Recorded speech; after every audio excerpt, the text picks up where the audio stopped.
Sir నేను మాకు చాలా పూర్ కుటుంబం, పని చేసుకుంటానే చదివించాను. నా పనులు మానుకొని కూడా వినపడదని చెప్పేసి పనులు మానుకొని కూడా దగ్గర కూర్చొని నువ్వు ఎవరిని మాటలు వినొద్దు, ఎవరిని పట్టించుకోవద్దు, నేనే నీకు స్ఫూర్తి, నా మాట విను, అంతే, ఎవరితో సమాధానం లేదు, మాట్లాడొద్దు అని చెప్పేసి చదివించుకుంటా వచ్చాను సార్. 1వ తరగతి కాడి నుండి మొత్తం గవర్నమెంట్ స్కూలే సార్, అసలు ప్రైవేట్ అనేది లేదు.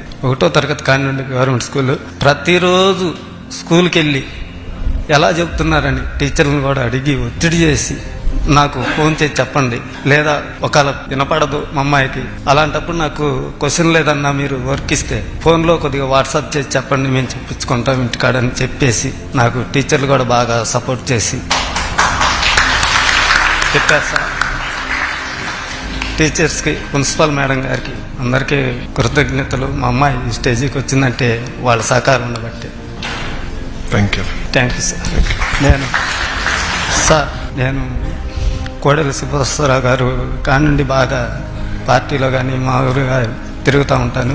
ఎస్ఎస్ఎల్ అధ్యక్షుడు. ఏ ఊరు అన్నమంది? నగరకల్లు మండలం రూపినగుంట్ల గ్రామం సార్.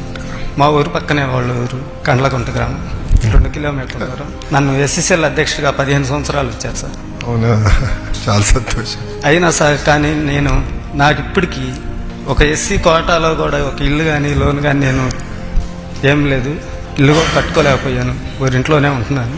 మా అమ్మాయికి నాకు కొంచెం సపోర్ట్గా ఉంటారని నేను ఆశిస్తున్నాను సార్. తప్పనిసరిగా చేసే బాధ్యత నాది. Thank you sir.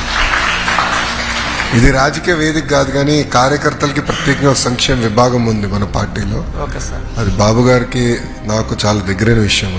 అది ఎట్టు చేయాలో మీ వివరాలు నేను తీసుకుని నేను చేస్తాను. Thank you. నాకు థ్యాంక్ యూ మ్యామ్.